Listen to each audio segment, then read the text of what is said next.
Bloody hell, it's Halloween again. Seems like we have it every year, doesn't it? So, what better way to start off a roundup of horror movie DVDs this Halloween than with an actual Halloween movie? Halloween 2, to be precise. Following straight after the events of Halloween 1, Michael Myers continues his kill-crazy rampage as he goes after the teenager Laurie Strode, played by a very young Jamie Lee Curtis. Why is this? Well, because we find out in this film that she is his sister. The first Halloween was virtually bloodless. There was very little in the way of excessive blood and gore. It relied mostly on pure scares and sheer psychological horror. But after the success of Halloween, it was copied by a lot of other horror movies, including Friday the 13th, which decided to throw in copious amounts of blood and boobs in there.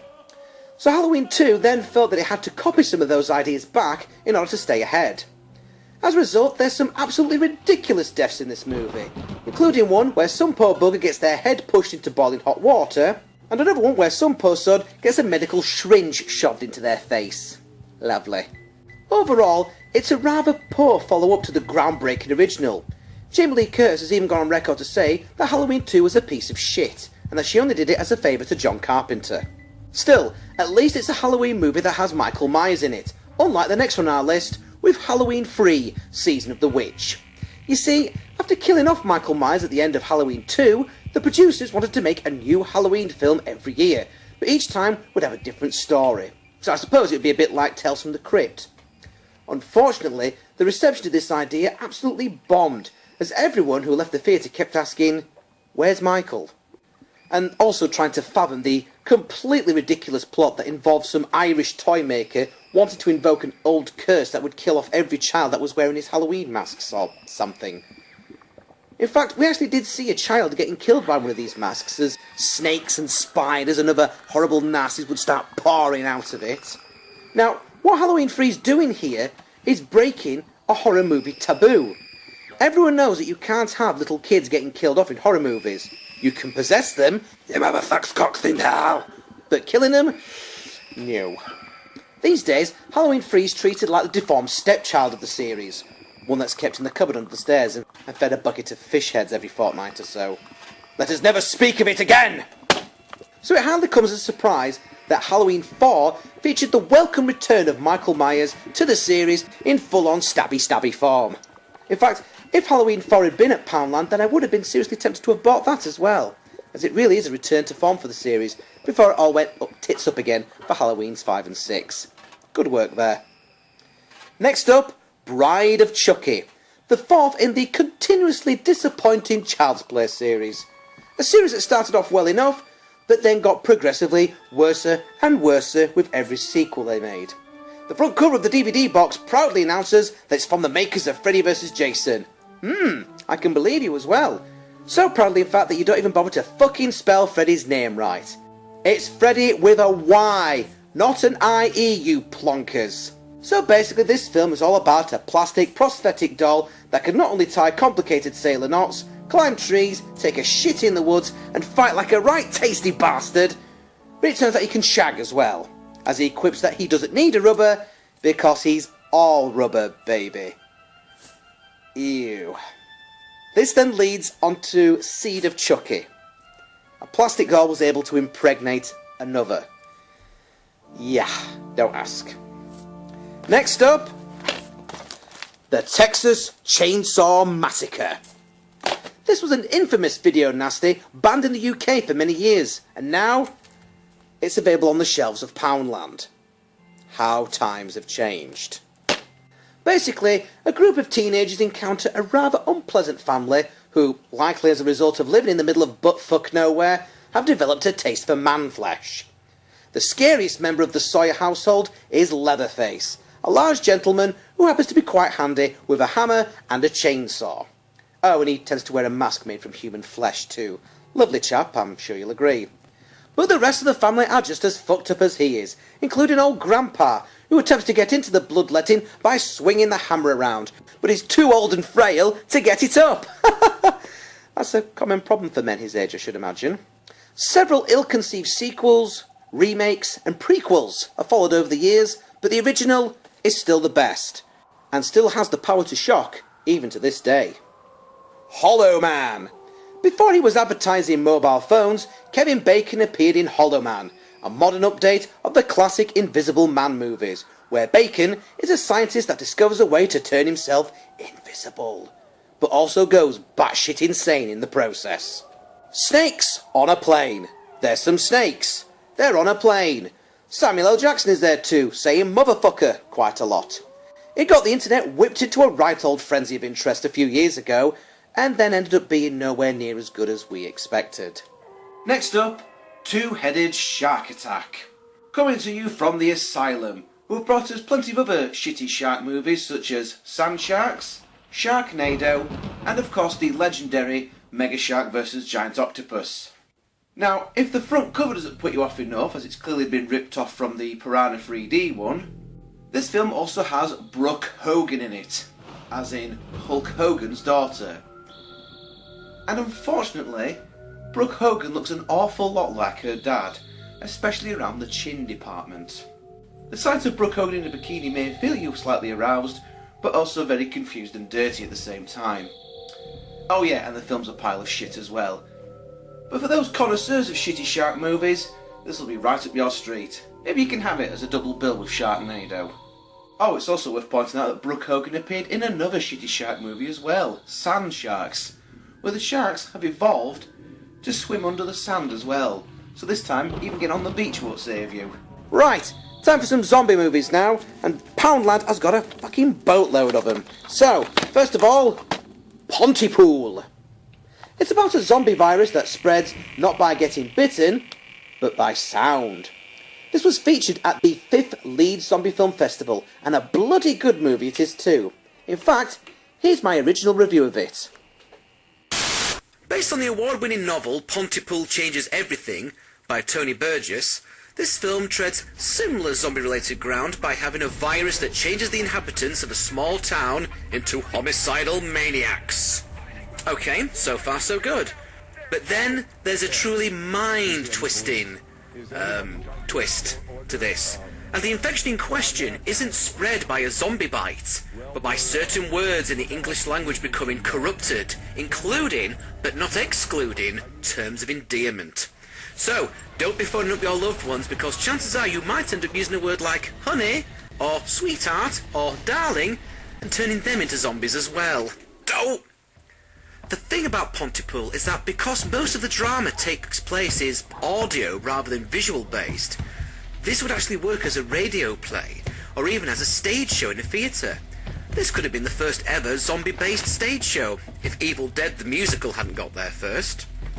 This really is a game changer as far as zombie movies are concerned, as in, you hardly see the undead hordes at all, but you certainly hear them. Pontypool is a great example of how to do a horror movie when you're lacking in budget, but have bags of imagination. And it's a must-see.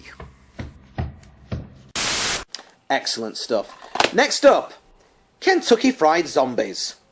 In this film, our lead character is a very unlikable serial killer who looks an awful lot like Edward Norton.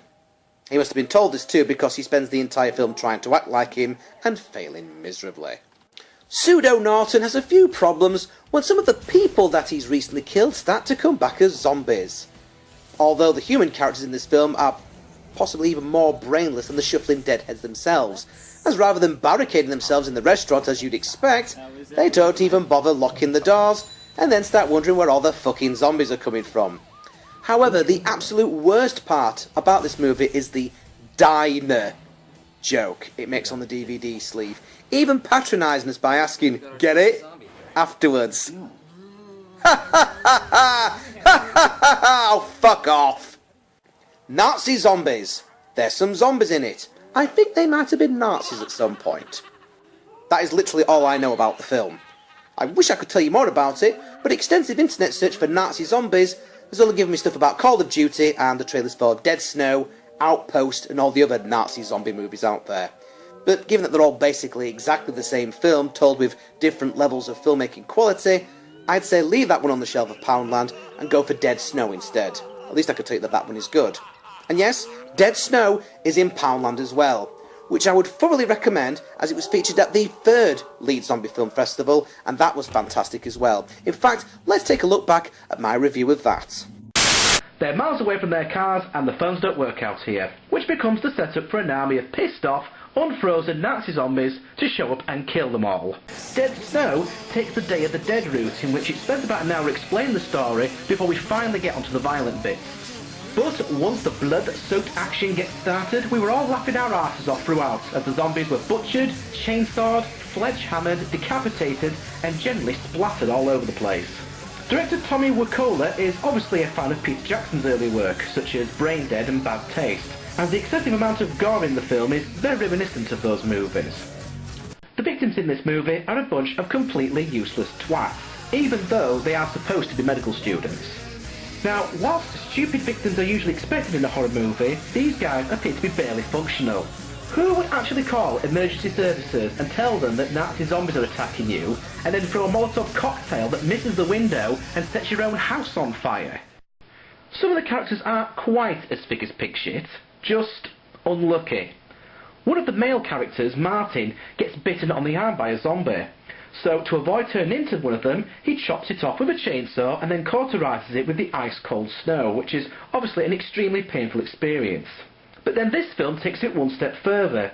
No sooner than he's finished recovering from lopping off his arm, Martin then gets attacked by a zombie from under the snow and is bitten right on his cock. Turn into a zombie or chop your manhood off with a chainsaw. That first choice looks more appealing, to be honest.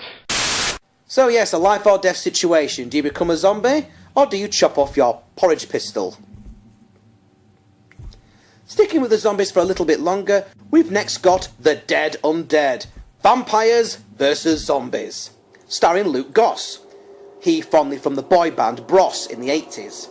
Since then, he's reinvented himself as an actor, and although he's appeared in some decent, well-known movies such as Hellboy 2 and Blade 2, he's appeared in some right old shite as well. Unfortunately, this is one of those movies that is very much in the shite category. Luke Goss is part of a group of good guy vampires that are trying to fight off a bunch of bad vampires that have become infected after drinking blood from cows that had mad cow disease, and have now become zombie vampires. Yes, really. Cue lots of mindless shooting and shouting, which is actually a lot less fun than it sounds. Next up, Kill Zombie! With the success of Shaun of the Dead, other countries began to make their own romantic comedy, with zombies and an unlikely but likeable slacker as the main hero. Zombieland was America's attempt to do Shaun of the Dead, and Shaun of the Dead was the Cuban equivalent. Now from Holland, we have Kill Zombie. Office worker Aziz is forced to team up with his irritating brother and a handful of other unlikely survivors when a Russian satellite crash lands on his office building, which somehow turns the citizens of Amsterdam into zombies. As you do.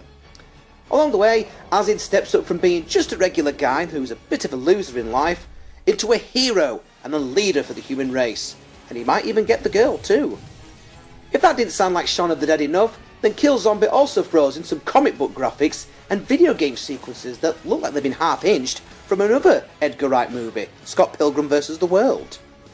It's almost as if these were an afterthought thrown in during post-production to try and make the film look cooler than it actually was. It's not a bad effort, but it doesn't exactly hide where it's got its influences from. And finally, Thomas the Tank Engine in a close shave. It's about living, sentient trains that can talk and breathe and can move by themselves, and they have human faces. Fucking terrifying. And that concludes another Halloween Poundland special here at the Big Daddy D Reviews. If you'll excuse me, I'm going to go and have some therapy now so I can get some of those movies erased from my brain. Especially Thomas the fucking Tank Engine. Until next time, goodbye and happy Halloween. You motherfucks cocks in hell!